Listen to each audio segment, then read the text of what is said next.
各位朋友，大家好。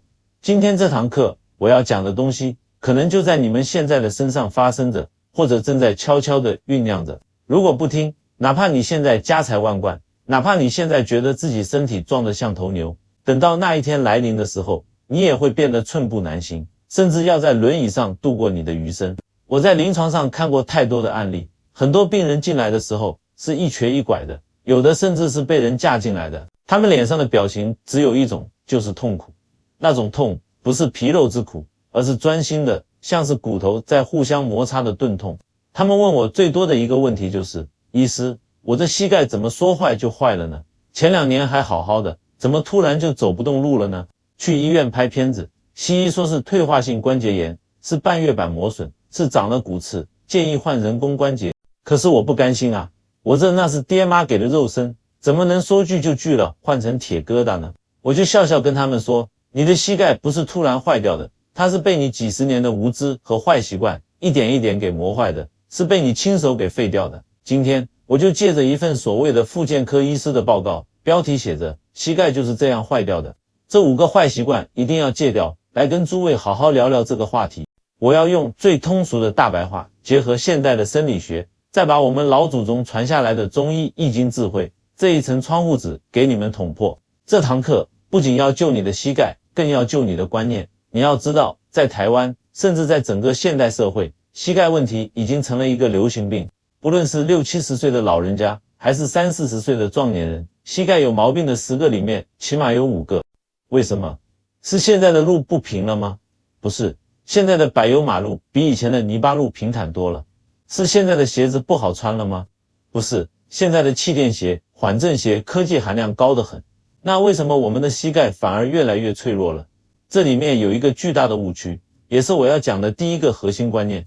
很多人以为膝盖就是一个机械零件，像汽车的轴承一样，磨损了就换，坏了就修。错了，在易经的思维里，人体是一个小宇宙，膝盖绝对不是一个孤立的关节，它是天人合一的一个连接点，它是人体气血运行的一个重要关卡。我先给你们讲个故事，你们听听看有没有自己的影子。前段时间有个搞金融的陈老板来找我，这人60出头，平时那是意气风发，这几年说是为了健康，迷上了跑马拉松，还跟着那帮年轻人去爬百岳。结果怎么样？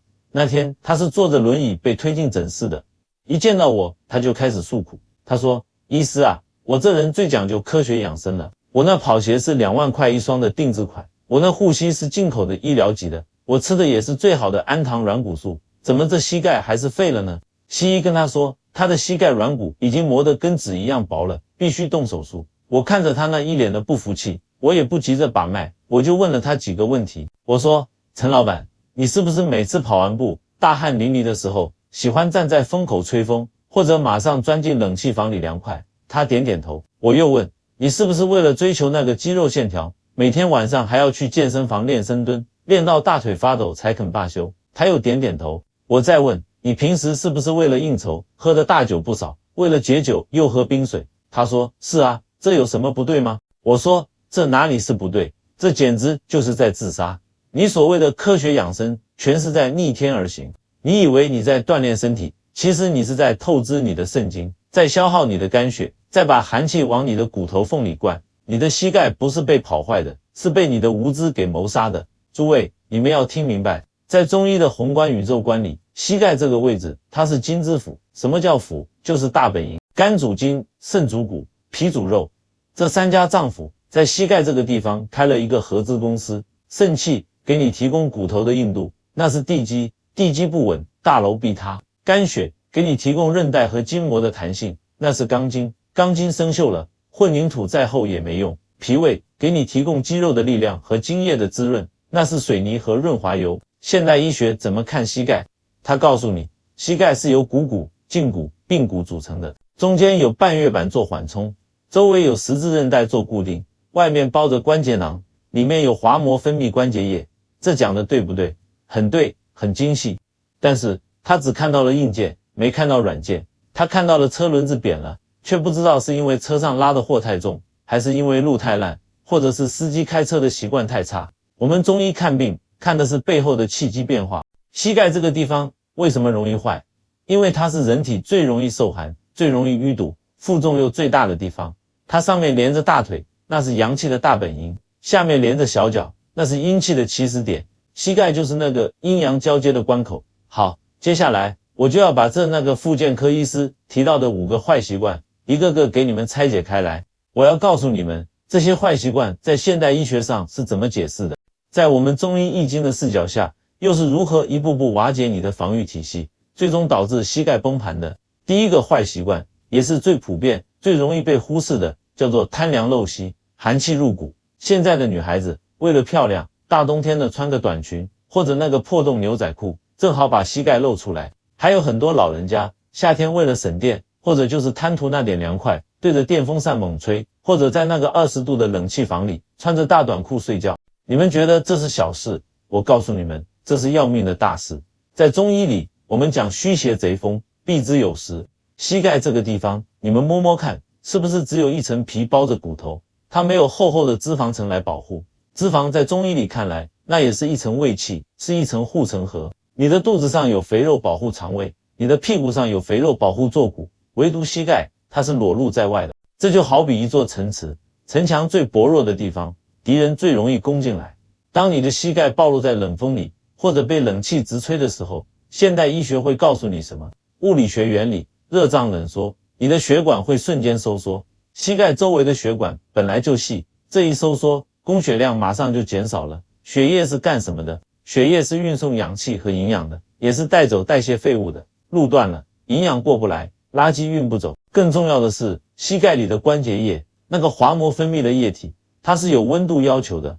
温度一低，液体的粘稠度就会增加，流速变慢。这就好比汽车的机油，冬天冷车启动的时候，机油是凝固的，润滑效果最差。这时候你猛踩油门，发动机磨损最大。在中医看来，这叫做寒凝血瘀。寒气它是阴邪，它的特性就是收引、凝滞。它一旦钻进了你的膝盖，就会像强力胶水一样，把你的经络、气血给冻住。气血不通，不通则痛。这还只是第一步，更可怕的是，这个寒气它会往里钻，它不会只停留在皮毛，它会顺着你的毛孔进入你的孙络，再进入你的经脉，最后直捣黄龙，进入你的骨头缝里。这就是《黄帝内经》里讲的寒气入骨。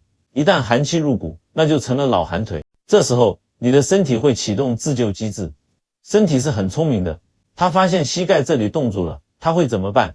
它会调动大量的水液过来，想要稀释这个寒气，想要温暖这个地方。但是因为这里的阳气已经被寒气给压制住了，这些调过来的水液得不到气化。什么叫气化？就像烧水一样，底下要有火，水才能变成真气去滋润万物。现在火灭了，水就变成了死水。这死水停在膝盖里，就是你们去医院检查出来的膝关节积液。很多西医看到积液，第一反应就是抽，拿个针管把你膝盖里的黄水抽出来。你看着那一管子黄水，觉得心里舒服了。结果呢，过2天又肿了。为什么？因为你只是把身体派来救火的水给抽走了，那个寒气的根源，那个灭了的火种，你根本没去管。身体发现水没了，寒气还在，它会继续派水过来，你就陷入了抽了肿，肿了抽的恶性循环。最后滑膜增生，软骨泡在脏水里慢慢腐烂，膝盖彻底报废。所以记住了，不管春夏秋冬，保护好膝盖的温度，就是保住它的命。哪怕是夏天在空调房里，你也得找个东西把膝盖盖一下，这不是矫情，这是智慧。第二个坏习惯叫做久坐不动，把脾胃做死，把肌肉做废。现在的人生活方式全变了，出门坐车，上班坐办公室，回家坐沙发，一天24小时，屁股离开椅子的时间可能不超过2个小时。复健科医师会告诉你，久坐会导致下肢肌肉萎缩，特别是大腿前侧的股四头肌。这块肌肉是膝盖的保护绳，它像弹簧一样拉着髌骨，肌肉没力了，膝盖在活动的时候就失去了减震，骨头和骨头就会硬碰硬。这解释没毛病，很科学。但我从更高维度的中医视角告诉你们，久坐伤肉，这4个字字字珠玑。脾主肌肉，主四肢。脾胃是我们人体的后天之本，是气血生化的源头。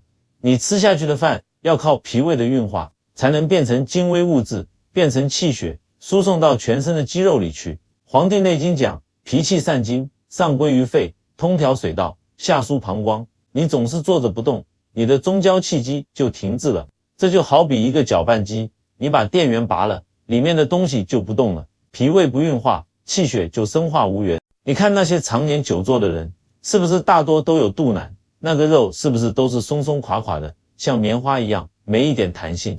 脾气一虚，它就兜不住这个肉，也统摄不住这个血，肌肉没有力量，它就拉不住那个骨头，你的膝盖关节就会变得松动，变得不稳定。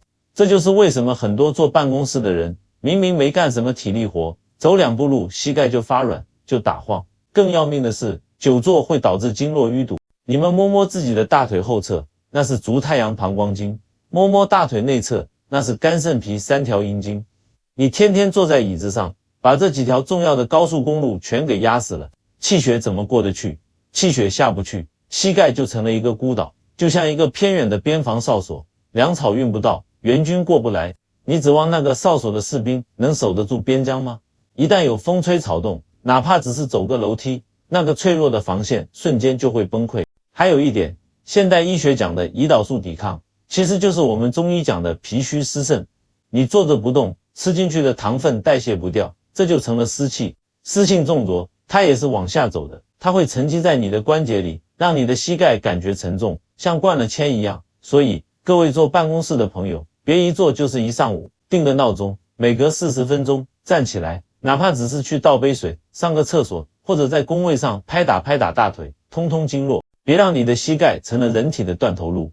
第3个坏习惯，也是很多养生族最容易犯的错误，叫做盲目暴走，爬楼梯锻炼，在这个错误的道路上狂奔。我经常在公园里看到很多老人家在那比赛谁走的步数多，什么日行2万步、3万步，还有的听信什么爬楼梯能锻炼心肺，天天在那爬20层楼。还有些年轻人为了减肥，在水泥地上疯狂跳绳，不带任何缓冲。我说句难听的，这叫作死，这不叫锻炼，这叫自我毁灭。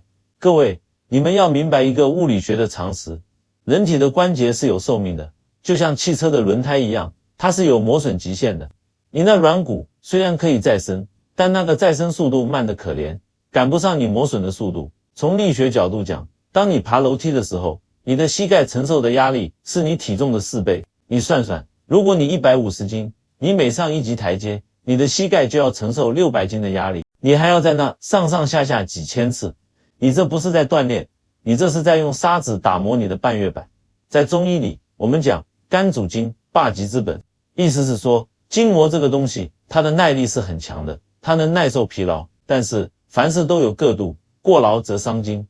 特别是对于过了40岁的人，按照《黄帝内经》讲的生命节律，女子77、49，男子88、64。其实到了45、60岁，你的肾气已经开始衰退了，天癸竭，地道不通，你的骨密度在下降，你的筋膜弹性在下降，你的关节液分泌在减少。这个时候，你的身体已经进入了省着用的阶段，叫做保养期。你却还拿它当20岁的小伙子一样去操练，你还在那拼命的负重，拼命的磨损，你这是在透支你的老本。运动讲究什么？讲究顺势而为，讲究动静结合。你们看看那些真正懂养生的，练太极拳的，练八段锦的，他们的动作是不是慢悠悠的？膝盖是不是微曲的？从来不把膝盖伸直锁死。他们看似没用力，其实是在运化气血，他们在养那个膝盖，让气血在关节里流转，而不是在物理层面上硬磨。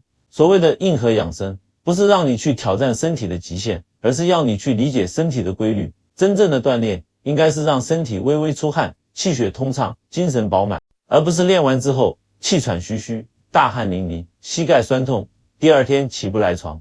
如果你锻炼完，身体感觉是被掏空了，而不是被充满了，那就说明这个运动不适合你，或者过量了。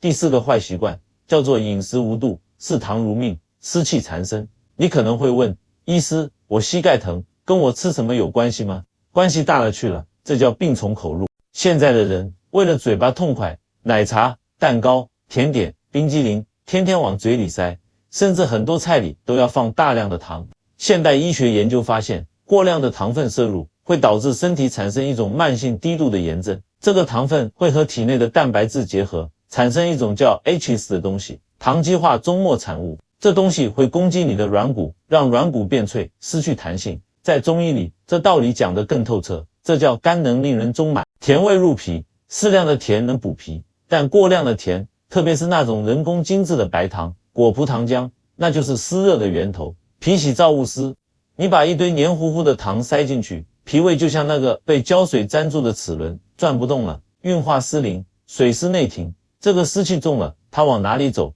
我刚才说了，湿性重浊，它也是往下走的，它会沉积在你的关节里，你感觉腿沉，走路像拖着两条泥巴腿，那就是湿气重。湿气和寒气一结合，那就是寒湿性关节炎，痛感是重痛、冷痛。湿气和热气一结合，那就是湿热蕴结，关节红肿热痛，像痛风一样。而且现在的人还特别喜欢喝冷饮，吃冰西瓜。我前面讲了，胃是灶台，肾是火种，你一杯冰水下去，直接把灶台里的火给浇灭了，没有了热能，你怎么去气化津液？没有津液，你的膝盖里就没有润滑油，那就是肝膜。还有一个被忽视的因素，就是牛奶和水果。很多人觉得这是健康的代表，但是对于很多阳虚湿盛的中国人来说，过量的牛奶和生冷水果就是阴寒之物，它们会进一步消耗你的阳气，增加体内的湿气。所以管住嘴，少吃甜，不吃凉，少吃生冷，就是给你的膝盖减负。哪怕你每天多吃一碗热乎乎的小米粥，多吃点山药、薏米，把脾胃养好了，把湿气排掉了，你的膝盖自然就轻松了。第五个坏习惯，也是最容易被忽视，但危害最大的，叫做熬夜耗损真阴，透支骨髓。你说膝盖疼跟睡觉有什么关系？我告诉你，这关系到你身体的修复系统能不能正常工作。晚上是什么时候？晚上是阴气最盛的时候，是万物收藏的时候。对于人体来说，晚上是肾经当令，是骨髓造血，修复身体的时候。黄帝内经讲，人卧则血归于肝，你睡着了，血才能回到肝脏去解毒，去修复白天受损的筋膜。肝主筋，你的膝盖韧带好不好，全看肝血足不足。你睡着了，肾精才能出来填补骨髓，肾主骨生水，你的骨头硬不硬，全看肾精满不满。现代医学也证实，人体的生长激素、各种抗炎因子、修复组织的激素，大都是在深度睡眠中分泌的，特别是晚上11点到凌晨3点，这段时间是肝胆经当令，是身体大扫除和精装修的时间。你天天熬夜、刷手机、看视频、玩游戏，你的阳气该入阴的时候，你不让它入，你在那亢奋，在那消耗。你的阴血该修复的时候，你不给它时间，这一进一出就是在消耗你的真元。肾水干了，肝血亏了，你的骨髓如果不饱满，骨头就会变脆，那是骨质疏松的前兆。你的肝血如果不充足，筋膜就会变干变硬，那是韧带断裂的隐患。这就好比你那辆车白天跑了一天，晚上该进厂保养加机油了，你偏不，你还要开着它去飙夜车，这车能不坏吗？很多年轻人的膝盖问题不是练坏的，是熬坏的。你看他们面色青白，眼圈发黑，舌红少苔，这是典型的阴虚火旺，上面的火烧得旺，下面的脚却是冰凉的。这种上热下寒的格局最伤膝盖，因为热气都在上面飘着，下面的膝盖得不到气血的温煦，成了寒冰地狱。讲了这么多，这5个坏习惯其实归根结底就是2个字：失衡。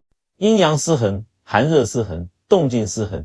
你逆着天道来，天道就会惩罚你。膝盖痛不是什么偶然的倒霉事，它是你身体给你发的警告信，它在用疼痛告诉你，主人，我受不了了，你别再折腾我了，你能不能对我好一点？如果你收到了这封信还置之不理，或者只是吃2片止痛药把信给撕了，以为不痛就是好了，那等待你的就是系统的全面崩溃。到时候你要面对的就不只是膝盖的问题，而是全身的衰老和病痛。那么既然知道了原因，我们要怎么救？有人说，医师，我都已经这样了，还有救吗？我说有，只要你的腿还在，只要你还有一口气，就有救。因为人体有着强大的治愈能力，只要你给它创造对的环境。我给诸位3个锦囊，不用花大钱，不用买什么昂贵的保健品，只要你用心去做，坚持去做。第1个锦囊叫做还阳，把你的膝盖当成你的脸一样去呵护，不要让它受寒。晚上睡觉，不管天多热，把膝盖盖好。平时没事的时候，哪怕是夏天，如果你觉得膝盖凉，就用手搓热了捂在膝盖上，特别是那个劳宫穴，在手心里握拳的时候，中指指尖对的地方，那是心包经的大穴，发出的热那是心火，用心火去温暖你的膝盖，那就是最好的理疗仪。这叫心肾相交，水火既济。还有一个绝招，就是晒背。如果你能坚持每天早上找个有阳光的地方，背对着太阳晒晒后背，特别是那个命门穴，在腰上，那是人体阳气的根，命门火旺了，肾阳足了，你的膝盖自然就有劲了，这叫天之阳补人之阳。第二个锦囊叫做养筋，不要再去爬楼梯了，不要再去暴走了，你可以在床上练练空蹬自行车，或者坐在高一点的桌子上，让腿悬空，轻轻的前后摆动。这个动作看起来简单，但在现代医学里，这叫非负重关节活动，它可以让关节液在关节腔里充分流动，把营养带进去，把废物带出来，又不会磨损软骨。还有就是要多拉筋，俗话说筋长1寸，寿延10年。拉筋不是让你像杂技演员那样劈叉，而是温和地伸展你的大腿后侧、内侧，比如压压腿或者做做蝴蝶式，让气血能够顺畅地流过膝盖。肝主筋，筋柔则骨正，筋柔则气血通。第三个锦囊叫做祛湿，把那些甜的、腻的、冰的东西戒了，多吃点五谷杂粮，那是养脾胃的。小米粥、山药、芡实、薏米，这些都是药食同源的好东西，特别是山药，那是补脾养肺益肾的神药。脾胃好了，湿气排掉了，你会发现你的身体变轻盈了，膝盖的负担也轻了，那个沉重的感觉消失了，你的腿脚自然就灵便了。诸位，人这一辈子其实就是一口气，这口气顺了，百病不生；这口气逆了，灾祸临门。你的膝盖不仅仅是用来走路的工具，它是你身体健康的晴雨表，它连接着你的肾，那是你的先天之本，决定了你能活多久；它连接着你的脾，那是你的后天之源，决定了你能活的质量好不好；它连接着你的肝，那是你的将军之官，决定了你的身体有没有弹性，能不能抗压。照顾好你的膝盖，就是在照顾你的生命根基。现代医学虽然发达，能给你换钛合金的关节，能给你打最好的人工软骨，但是那毕竟是假的，它没有血肉，没有温度，没有知觉，它不会随着你的呼吸而律动，不会随着四季而变化，它只是一个冰冷的零件。原装的永远是最好的，因为那是父母给的，是天地造化的，是带着你的生命信息的。别等到有一天你看着窗外的风景，想走却走不动的时候，才想起我今天跟你说的这番话。别等到那个时候才留下悔恨的泪水，那时候后悔药没处买，神仙也难救。从今天开始，从这一刻开始，把你那二郎腿放下来，把那杯冰水倒掉，把那条短裤换成长裤，站起来活动活动，感受一下你的膝盖，给它传递一点温暖，跟它说声对不起，也说声谢谢。养生不是为了怕死，而是为了活得有尊严，活得自由，是为了当你老了的时候还能自己穿鞋，自己走路，自己去想去的地方，而不是躺在床上成为儿女的负担。愿诸位的膝盖都能像那老树的根一样深扎大地，坚韧不拔。愿你们到了晚年依然能踏遍青山人未老，风景这边独好。好了，今天这堂课就讲到这里，话糙理不糙，希望能点醒梦中人。如果你觉得这番话对你有用，别忘了点个赞，把这份健康转发给你身边那些还在傻傻伤膝盖的亲朋好友，善念一动，必有回响。我们在下一堂课继续探究生命的真相，再见。